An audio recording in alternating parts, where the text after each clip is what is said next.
عزیز ناظرین آداب، my channel Bengaluru آپ کا دلی استقبال کرتا ہے۔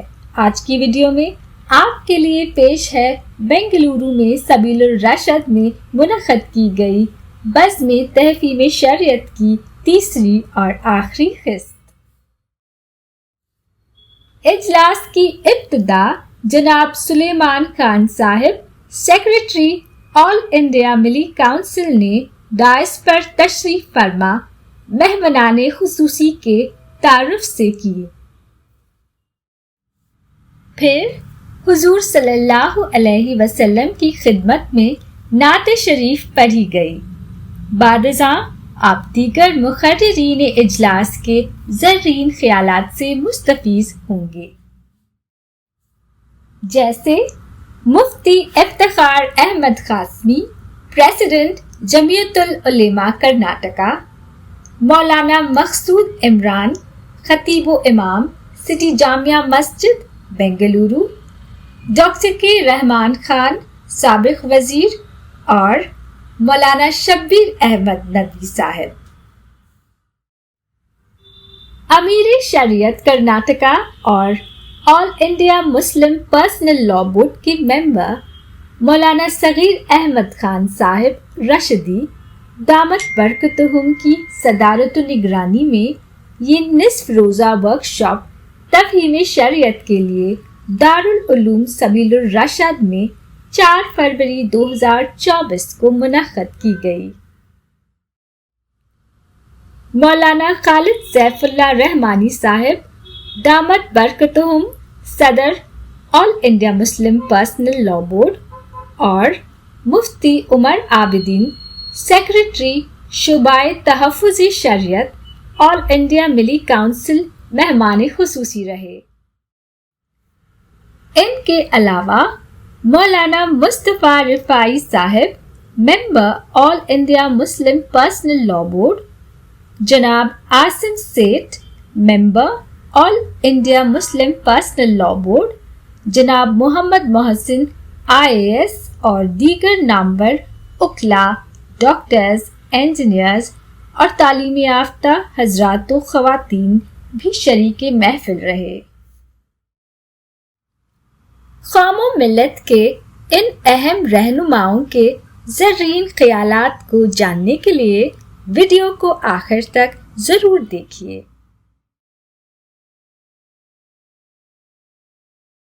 سارے نبیوں میں مقام اونچا محمد کا، خدا نے خود معین کر دیا رتبہ محمد کا۔ انہی کے نور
سارے نبیوں میں مقام اونچا محمد کا خدا نے خود معین کر دیا رتبہ محمد کا.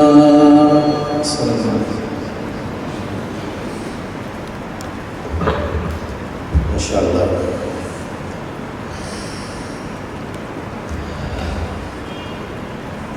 حضرت صدر اجلاس امیر شریعت کرناٹک قبلہ دامن برکاتہ محترم المخاطب میں شریعت اسلامیہ کا صحیح جو موقف ہے اس کو واضح کرنے پیش کرنے کی ضرورت ہوتی ہے.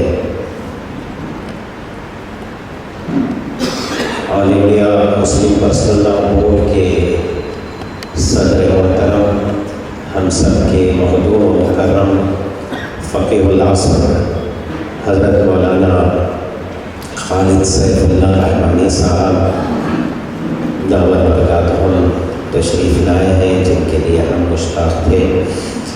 میں حضرت والا کا دل کی گہرائیوں سے استقبال کرتا ہوں.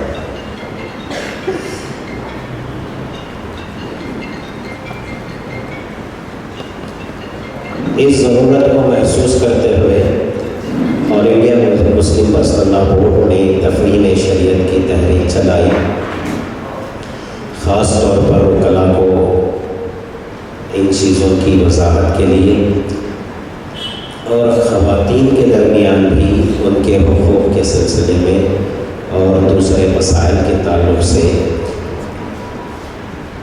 اسلامی نقطہ نظر کو واضح انداز میں پیش کرنے کے مقصد سے یہ تحریک چلی. جگہ جگہ یہ تفہیم شریعت کے اجلاس ہوتے ہیں. مسلم پرسنل لاء بورڈ کی تفہیم شریعت کی جو ہے خواتین کی کمیٹی بھی بنی ہوئی ہے. ماہر وکیل ہیں، خواتین ہیں جو ان مسائل پر نظر رکھتی ہیں. ان کی خطابات ہوتے ہیں، حضرات علماء کرام کے بھی خطابات ہوتے ہیں. اسی سلسلے کی ایک کڑی جو ہے آج یہاں جو ہے خصوصی طور پر ایڈوکیٹس کے لیے یہ نشست منعقد کی گئی ہے. میں اس موقع پر حضرت صدر محترم قبلہ دامن برکاتہ حضرت والا all India Muslim personal law board کے صدر منتخب ہونے کے بعد ہمارے اس شہر میں پہلی مرتبہ تشریف لائے.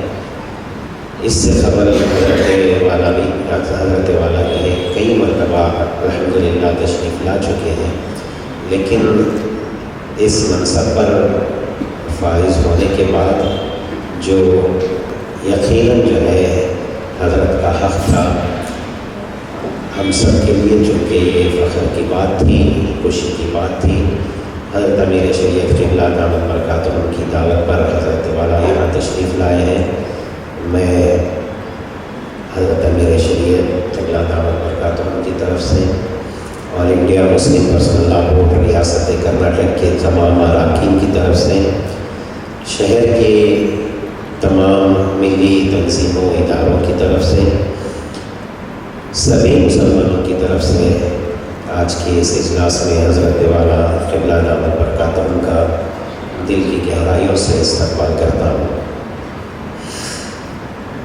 اجلاس کے صدر محترم ہم سب کے محتوم حضرت مولانا سمیر احمد خان صاحب رشادی دامن برکاتہم امیر شریعت کرناٹک، حضرت والا نے ہماری گزارش کو قبول فرمایا اور آج کے اس اجلاس کی صدارت حضرت والا فرما رہے ہیں. میں ہم سب کی طرف سے حضرت والا کا بھی دل کی گہرائیوں سے استقبال کرتا ہوں. مسلم پرسنل لاء بورڈ کے اراکین جو ریاست سے ہیں اور اس شہر میں قیام کرتے ہیں اور یہ حضرات یہاں تشریف رکھتے ہیں، خاص طور پر ہم سب کے محترم جناب ڈاکٹر کے رحمان حضرت مولانا شاہ قادری سید مصطفیٰ رفاعی جیلانی ندوی دامت برکاتہ، جناب عاصم سید افروز صاحب، ان سب حضرات کا بھی میں دل کی گہرائیوں سے استقبال کرتا ہوں۔ بورڈ کی طرف سے تفہیم شریعت کی اجلاس کی سلسلے میں ہدایات موصول ہوئی۔ پہلے دن سے حضرت مولانا مقصود عمران صاحب رشادی دامت برکاتہ، حضرت مفتی افتخار احمد صاحب قاسمی دامت برکاتہ، حضرت مولانا سید شبیر احمد صاحب ندوی دامت برکاتہ، یہ بڑے رہے، متحرک رہے، فکر مند رہے، حضرت کے امیر شریعت اللہ دامت برکاتہ کے حکم پر مختلف نشستیں ہوئی، مشورے ہوئے، اور حضرت کے سفر کا مکمل نظام جو ہے مرتب کیا گیا۔ ان حضرات کا بھی میں دل کی گہرائیوں سے اس وقت یہاں جو ہے استقبال کرتا ہوں۔ All India Muslim personal law board کے اراکین کی طرف سے آپ حضرات کی خدمت میں دعوت پیش کی گئی۔ آپ سب نے اس دعوت کو قبول کیا، یہاں تشریف لائے ہیں۔ شہر بنگلور کی نمائندگی کے علاوہ خریب کے اضلاع سے بھی الحمدللہ ایڈوکیٹس یہاں حاضر ہوئے ہیں، کچھ اور حضرات بھی تشریف لانے والے ہیں، آفیسرز ہیں، اور مساجد کے ذمہ داران بھی کچھ ہیں، مختلف تعلیمی اداروں کے ذمہ داران بھی ہیں، ہماری بہنیں بھی یہاں تشریف لائی ہیں۔ ہر ایک کا میں فرداً حسن مراتب استقبال کرتا ہوں، اہلا و سہلا مرحبا کہتے ہوئے۔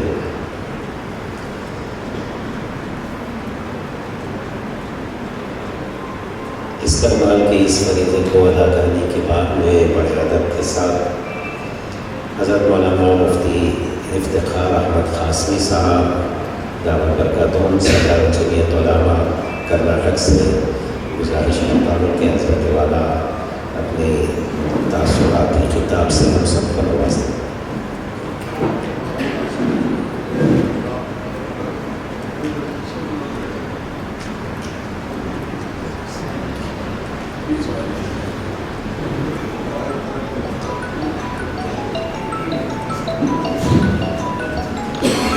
یہ حضرات جو پیچھے بسم اللہ الرحمن الرحیم قال اللہ تبارک و تعالی فی کلامہ المجید ان الدین عند اللہ الاسلام صدق اللہ العظیم۔ حضرت صدر اجلاس، مہمانان نظام اور آج کے اس اجلاس کے مہمانان خصوصی، باوقار اراکین all India Muslim personal law board, حضرات علماء کرام، معزز حاضرین اور اجلاس میں شریک خواتین، تفہیم شریعت کے عنوان سے یہ مخصوص اجلاس منعقد ہے۔ مجھے کوئی لمبی بات نہیں کرنی ہے اور تمہید اور فارمیلٹیز پورے نہیں کرنے ہیں، عنوان پر اپنی بات رکھنی ہے۔ مذہب اسلام ایک وہ ہے جو قرآن و حدیث میں درج ہے، اللہ تبارک و تعالیٰ نے قرآن میں بیان کیا،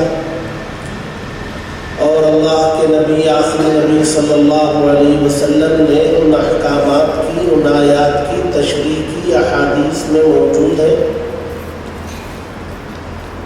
اور قرآن و حدیث کے ماہرین آئے دن اس کی رہنمائی کرتے رہتے ہیں۔ ایک مذہب اسلام جو قرآن و حدیث میں ہے، اور اس مذہب کے ماننے والوں کا ایک عمل ہے جس کو بہت بڑی آبادی مذہب اسلام سمجھتی ہے. یعنی ہمارے عمل کو دیکھ کر کے بہت سارے لوگ اسی کو اسلام سمجھتے ہیں، حالانکہ ہمارا عمل اس مذہب اسلام سے جو قرآن و حدیث میں ذکر کیا گیا ہے کافی فاصلہ رکھتا ہے، بعد ہے، دوری ہے، میل نہیں کھاتا ہے. بدقسمتی سے اس ملک میں رہنے والی غیروں کی بہت بڑی آبادی نے مذہب اسلام کو سمجھا ہے یا سمجھنے کی کوشش کی ہے، وہ مسلمانوں کے عمل کو دیکھ کر. حالانکہ مسلمانوں کے بہت سارے اعمال اصل مذہب سے میل نہیں کھاتے، اور ہم لوگوں کی ذمہ داری تھی عمل کے ذریعے بھی اور قرآن و حدیث کی تشریح کے ذریعے بھی اصل مذہب کو سمجھانا. اس ملک میں بسنے والی غیروں کی بہت بڑی آبادی کو سمجھانا ہماری ذمہ داری ہے. لیکن یہ المیہ ہے کہ ہم غیروں کو سمجھانے کے قابل اس وقت ہوتے جب خود سمجھے ہوتے.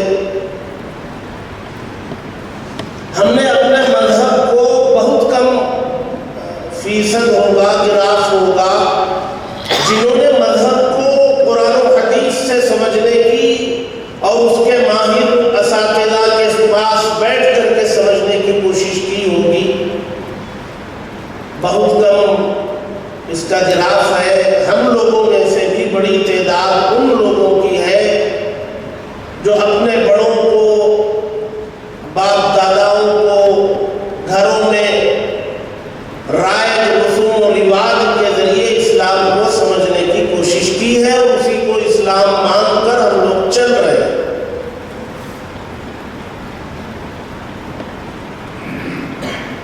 بہت سارے لوگ جو اپنے اپنے فن کے ماہر ہوتے ہیں،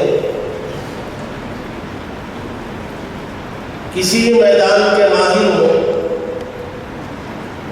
وہ اس میدان کے ماہر اسی وقت کہلاتے ہیں جب اس فن کی باریکیوں کو انہوں نے کتاب سے پڑھا ہوگا، کسی استاد سے، ماہر فن سے سمجھنے کی کوشش کی ہوگی، تب وہ اس فن کے ماہر، اس میدان کے ماہر کہلاتے ہیں. اور ناواقف کو واقف کاروں سے معلوم کرنے کی ضرورت ہے. ہمارے یہاں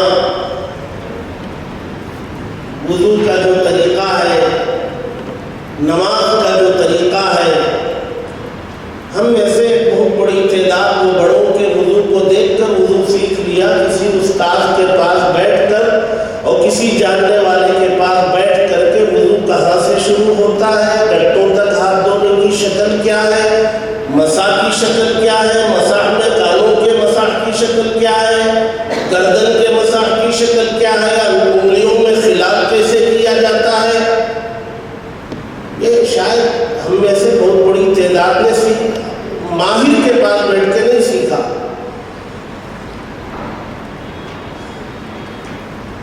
ہمارے جو وضو کا طریقہ ہے، جو مسح کا طریقہ، وہ طریقہ اگر ہم سیکھ کر ہمیں کبھی پلیٹ فارم پر یا ایئرپورٹ پہ کہیں وضو کا موقع، وضو کی ضرورت پڑتی ہے اور ہم اپنے نبی کے بتائے ہوئے طریقے پر وضو کیے ہوتے، اور ایسا ہوا بھی ہے کہ جب اس طریق پر وضو کیا گیا تو بہت سارے لوگوں نے بہت غور سے اس کا جائزہ لیا اور پھر سوالات ہوئے. لیکن ہم نے اس بنیادی چیز کو بھی بڑوں کو کرتے ہوئے دیکھ کر ان کے عمل کے ذریعے ہم نے سیکھ لیا ہے. اب مثال کے طور پر عام مسلمانوں کی زبانوں پر یہ ہوتا ہے کہ اسلام نے مرد کو 4 شادیوں کی اجازت دی. جب دیکھو تب یہ زبان زد ہے. لوگ کہتے ہیں 4 شادیوں کی اجازت ہے. وہ بھی جس کو سورہ فاتحہ یاد نہیں ہے اس کو یہ مسئلہ معلوم ہے. لیکن اسلام نے کیا بیان کیا ہے؟ کیا ہر مرد کو 4 شادیوں کی اجازت عام ہے، مطلق ہے، کوئی بھی کر سکتا ہے، یا اس کے لیے شرائط ہے اور ان شرائط پر ہر ایک اتر سکتا ہے؟ اور جہاں 4 شادیوں کا ذکر اللہ نے قرآن میں کیا ہے وہ اس کا پس منظر کیا ہے؟ کہاں اللہ تبارک و تعالیٰ نے یہ ذکر کیا؟ اللہ تبارک و تعالیٰ نے یہ ذکر کیا ہے کہ اگر یتیموں کی کفالت کرنے والے یتیم لڑکیوں کے مال کو ہڑپنے کے لیے اس مقصد سے یتیم لڑکیوں سے اگر نکاح کرتے ہیں تو یتیموں کے مال کو ہڑپنے سے بچانے کے لیے اللہ نے کہا کہ بھی تم ان کو شادی بھی کرو گے، ان کے مال کو ہڑپ بھی لو گے، اس لیے بہتر ہے ان کو چھوڑ دو، تمہاری حفاظت میں ہے، اچھی جگہ ان کا نکاح کر دو، ان کا مال ان کے ساتھ چلا جائے گا. تم اگر چاہتے ہو تو تم آزاد ہو، تم سے دیگر خواتین سے نکاح کرو، 1 سے کرو، 2 سے کرو، 3 سے کرو، 4 سے کرو. لیکن آگے اللہ تبارک و تعالیٰ نے شرط لگا دی کہ 1 سے زائد نکاح کرو گے تو عدل ضروری ہے. عدل کا کیا مطلب ہے؟ وہ ایک طویل باب ہے، اس کو سمجھنا پڑے گا. عدل کا کیا مطلب ہے؟ اللہ نے فرمایا آگے فَإِنْ خِفْتُمْ أَلَّا تَعْدِلُوا فَوَاحِدًا. اگر تمہارے دل میں یہ ڈر ہے، تمہیں یہ محسوس ہو رہا ہے کہ تم عدل نہیں کر سکو گے، تو پھر تمہارے لیے ایک ہی نکاح کی جائے.